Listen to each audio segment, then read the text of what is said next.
Honourable Member, Castries South. Thank you very much. Too short, you don't need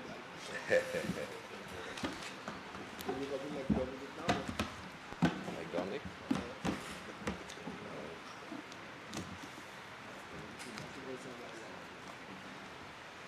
Thank you very much, Mr. Speaker.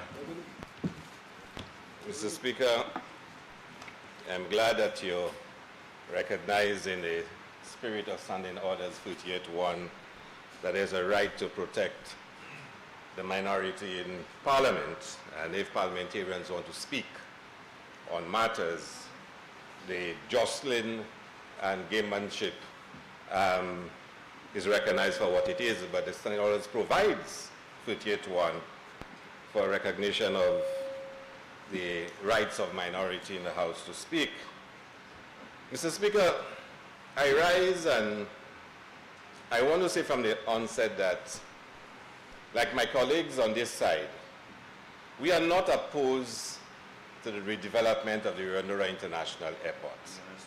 We're not opposed to it. In fact, Mr. Speaker, Spider and myself, yeah. okay. Mr. Speaker, we have a difficulty in the approach that is being used by this present government. And Mr. Speaker, you would recall that when we came to this House on December the 11th last year, seeking to provide a guarantee for the borrowing of $100 million US for the financing of the redevelopment of Hewanorra International Airport, we expressed our thoughts and our objection to the approach used by this government.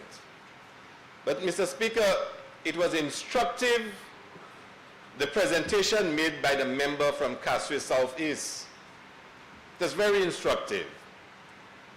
Because, Mr. Speaker, he presented to this House that it was a simple case of this House being asked to borrow $100 million that will be repaid in a few years' time. He went further to compare it with the approach taken by this side, where he claimed we'll be giving up $1.2 billion by giving up the tax, the taxes that would have been collected from departures. And he gave the impression to the people of St. Lucia that you are comparing $100 million to $1.2 billion. He never even said that it was $100 million US dollars, which equates to 270 million EC dollars. But the innocent St. Lucian listening to the debate then would have believed from his presentation that the airport would have costed $100 million. And more so, or even further, that all the monies that would be required would be $100 million. So if you read Hansard, you will see the constant comparison between $100 million and $1.2 billion, Mr. Speaker. And like I said, it was very easy for someone to that all we would need is $100 million to build the airport. We all knew that was not true, Mr. Speaker. We all knew that. And like I said, he did not even clarify that it was 270 million EC we were guaranteeing then. I remember, Mr. Speaker, standing up on a point of order and making the point that he was misleading the House and the nation. Because in a presentation from the member from Castries East, he had pointed out over the period of the lease of the airport to the concessionaire, we will be receiving monies, a percentage of the revenue. We will be receiving monies, Mr. Speaker, from other revenue generating activities at the airport. We would have to forego the cost of maintenance of the airport and management of the airport. And therefore, any fair comparison had to be between all those factors being included. But you would have gotten the impression it was a simple 100 million versus giving up 1.2 billion, Mr. Speaker. I remember, Mr. Speaker, clearly You rule in when I stood up and you said, words to the effect, Mr. Speaker, that he was probably just exaggerating, and sometimes we do that in the House. We exaggerate for the sake of emphasis, and it's true, Mr. Speaker. But there was a deeper thing. He was misleading the people of St. Lucia, Mr. Speaker. Mr. Speaker, I remember asking what are the terms and conditions of the loan, Mr. Speaker. And I was very passionate about it, Mr. Speaker. And I remember the member from Soufrière, Forces Jacques, saying, why don't I go and ask SLASPA what the terms and conditions are, since it's a SLASPA loan, Mr. Speaker. This loan too. Mr. Speaker, and I'm saying all of that to tell you how the people of St. Lucia have been misled on the approach taken by this government, Mr. Speaker. Have been misled. And Mr. Speaker, if you want, Mr. Speaker, on a point of order, on a point of member order, of the House is trying to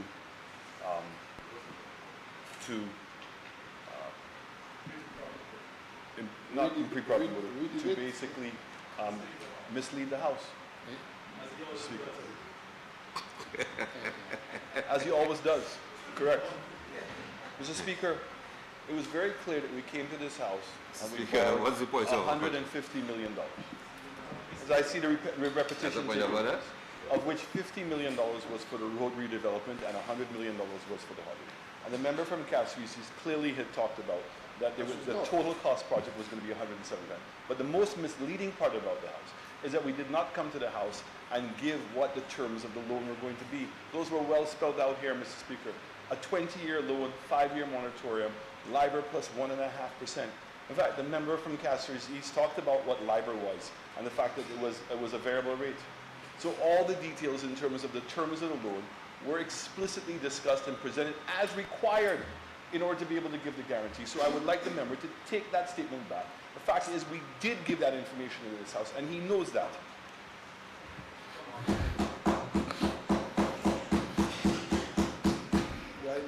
Honorable Member, Castries staff, sir. Honorable Member. What it is that I'm to take back? Honorable Member, I thought your presentation, you were setting up your foundation for your presentation. So I'm going to allow you to continue, but I will so monitor in light of what the Prime Minister has just said to me. Mr. Speaker, Order. Yes, sir. The fact is, Mr. Speaker, the member from He's still on the point of order. the member from Castries South said just recently in this House that we did not provide. He asked for the details of the loan agreement, and that somebody told him to go and get it from SLASPA. The purpose of coming to this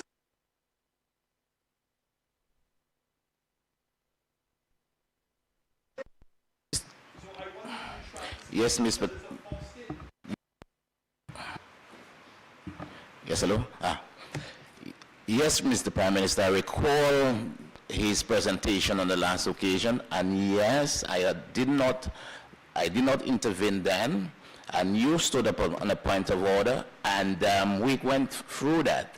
The part right now of his presentation is pretty much going over his presentation on what transpired then.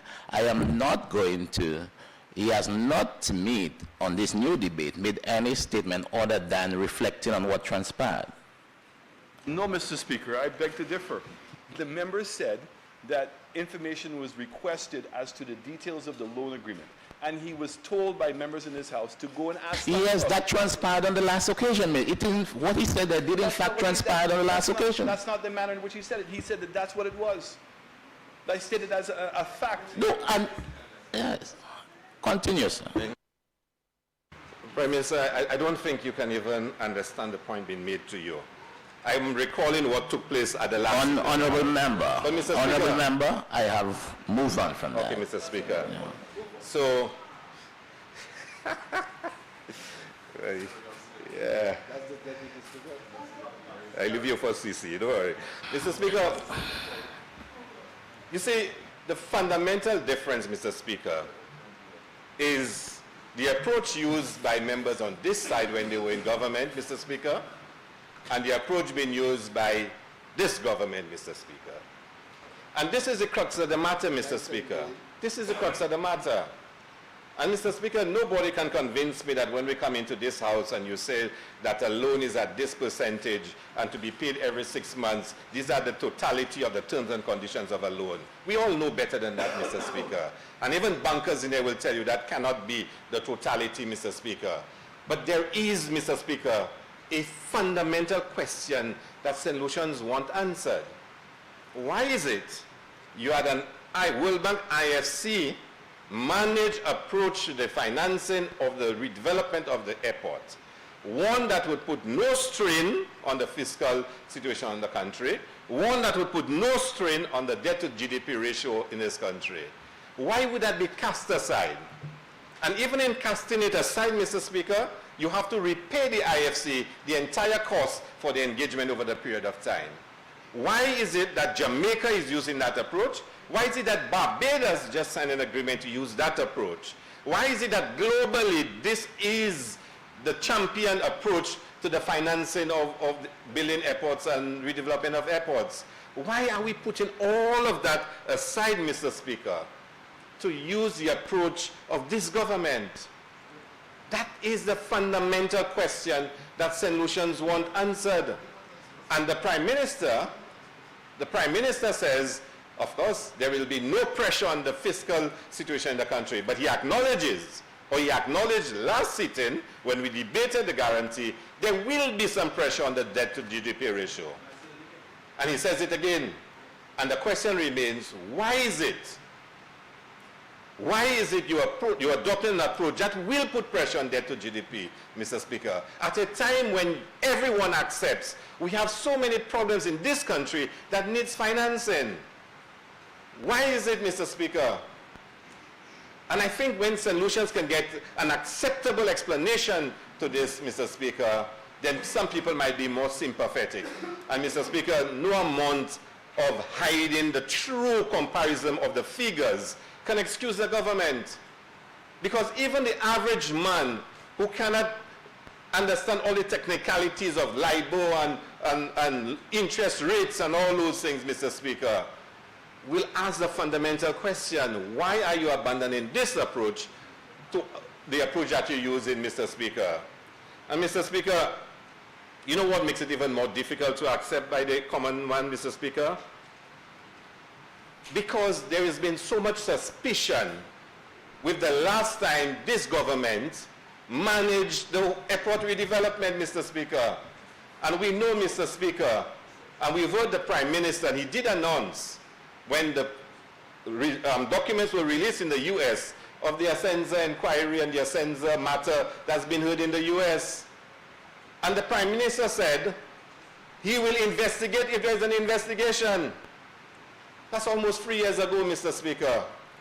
And every time, Mr. Speaker, it happened in the last debate in December, the member for Castries Southeast spoke about Rochamel, Jufali, Grindberg, the same regurgitation, Mr. Speaker, that when you try to bring up a point, they repeat the same points, Mr. Speaker.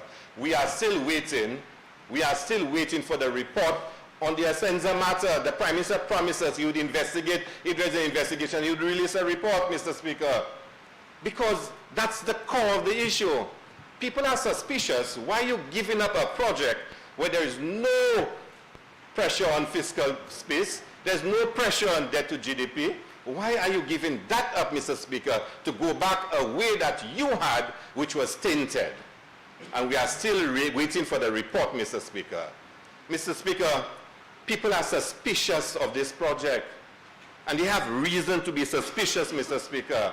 And I want to go back, Mr. Speaker, because the member from Castries Southeast is very good at doing that. Jufali, Grindberg, Rochamel, Ainsworth. But yet, a talk show host, a former cabinet colleague of his, says openly in the public, when he can be sued for libel and defamation, that he was offered a bribe of $1 million. And no action, no denial, nothing has taken place. And you can understand why, Mr. Speaker, there are suspicions about this project, Mr. Speaker.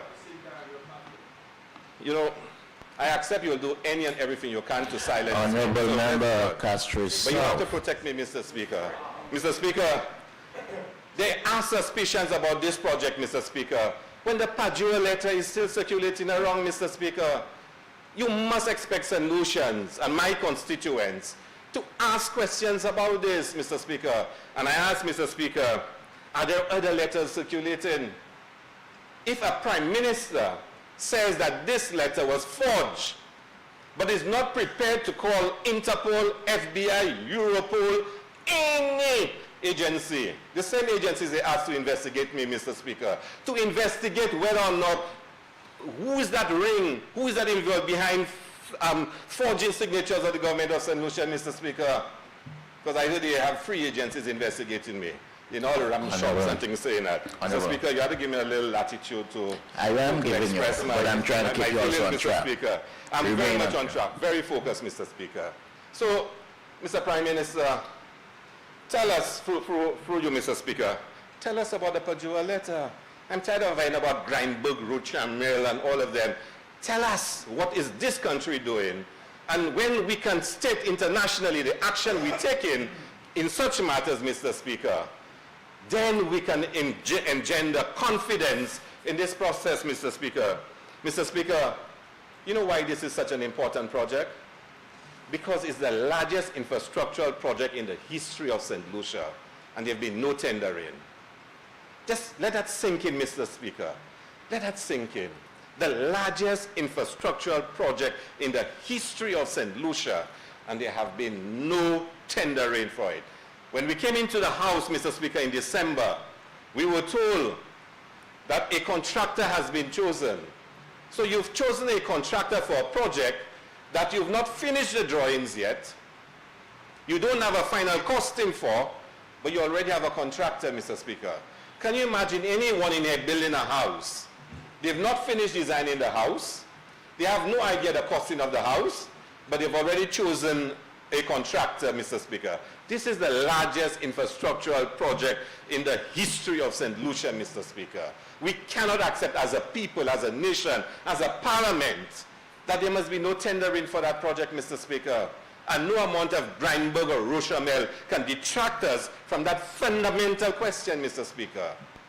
Why is it not being put out for tender, for international tender? And now you can start understanding why we move from the World Bank IFC managed process, because international best practices would apply, Mr. Speaker. International best practices would apply, Mr. Speaker. Mr. Speaker, all borrowing has an effect. See this talk about, you know, there's no effect on the fiscal space and maybe some effect on debt to GDP ratio. All borrowing has an effect, Mr. Speaker. The fact that SLASPA is taking a loan of over $470-something million will impact on SLASPA itself taking more loans, Mr. Speaker. Because the first thing you're told, oh, that's not a central government loan, that's a SLASPA loan. SLASPA, statutory body, is taking a loan of over $470 million. And you said it will have no effect whatsoever on SLASPA. And the reason why is because we have a lockbox. Now, Mr. Speaker, I was given the impression that the lockbox was enough to cover the $100 million US loan. I was given that impression. I may have been wrong, because we were told it could be easily paid, Mr. Speaker, because we have the lockbox that's dedicated towards it, Mr. Speaker.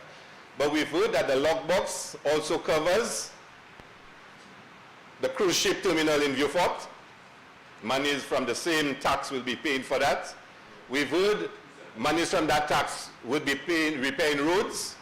And only recently we heard money from that lockbox, from that tax, would be paying for the regional security commitment we just made as a government, the government just made. And I have clippings, Mr. Speaker, of each Speaker, again, the member from Castries South is attempting to mislead the House. No such statements were ever made. In fact, the $35 is part of the $98 and is separate. There's also a gas tax. Okay, so the fact is that the member is attempting to mislead this House in terms of what the real facts are. That's deliberate. Mr. Speaker. Honorable Member Castries South, you heard the Prime Minister, sir? Mr. Speaker, you know, Not Facebook, Mr. Speaker. I was going to look for the clips, Mr. Speaker. And Facebook. Mr. Speaker, you know, if I had the time, I would play the clips, Mr. Speaker. Find them and play them, but we'll come to that, Mr. Speaker. We'll come back to that. The House has a long day ahead of it, Mr. Speaker. So, Mr. Speaker, that lockbox, monies from the tax will be used for many purposes, Mr. Speaker. So I really want to understand how the same lockbox, the same taxes, Mr. Speaker, will be used to pay for everything. Not because the honorable member from Miku South stood up and said something, it should be automatically accepted. There's evidence to the contrary, and if he says so, and Mr. Speaker, I will go and listen to all the clips, and I am fully prepared to be respectful enough to come back and to say to the House that was not the case. And I trust that he is of equal magnanimity, Mr. Speaker. Let's go on, Mr. Speaker. So, Mr. Speaker, I also need to ask, Mr. Speaker, that the member from Miku South can also tell us, according to the resolution before this House, this is a guarantee to the Bank of Saint Lucia Limited. I was given the impression somewhere, we have been in one of the presentations, that a consortium of banks would be providing the balance of the monies needed. Now, I do not fully understand the niceties and the legalities of it, but how does it work that a consortium of banks, and the Prime Minister may wish to explain it, or the member from Castries South East may wish to explain it, Mr. Speaker? How does it work? How does a guarantee to the Bank of Saint Lucia to provide a loan of over $200 million to SLASPA, how does that work out with a consortium of banks? And if there are no longer a consortium of banks involved, is it only BOSL providing the monies? If not, and is in fact a consortium of banks, what are the guarantees being given to those banks, Mr. Speaker? I would wish to know, I wish to understand, and I think, Mr. Speaker, the Prime Minister and other line ministers responsible can explain to the people of St. Lucia, how does this guarantee work? Because the impression we had was a consortium of banks would be making the monies available. Yet the guarantee is in the name of the Bank of Saint Lucia Limited. And like I said, Mr. Speaker, a minister can explain to the Parliament and the people of St. Lucia. There's an obligation to provide answers. Okay, so the member from Answer Castries is shouting that BOSL is the leading bank. So because you are the leading bank, the guarantee only goes to you? What does the leading bank mean? I don't know, and I'm asking. And St. Lucians have a right to ask those questions, Mr. Speaker.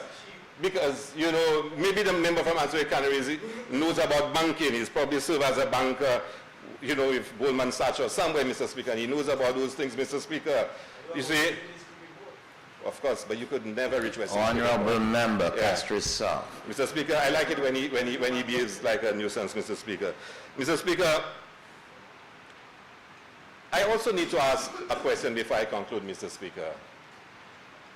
How many contracts have been awarded in the airport redevelopment project? Because, Mr. Speaker, elections is coming, and there's a mad scramble now to do things. 3 lost years, and there must be sod turning and ground turning and launch of this and launch of that, because there is the need. And you understand why, to show that things are happening and things have been done. Given that not one foreign direct investment project has come to St. Lucia, not one, except maybe Ojo Labs. But we all know we're paying for Ojo Labs. Not one hotel has started, not one new factory has opened, not one investment project in over 3 years. Everything that has been done is public sector driven.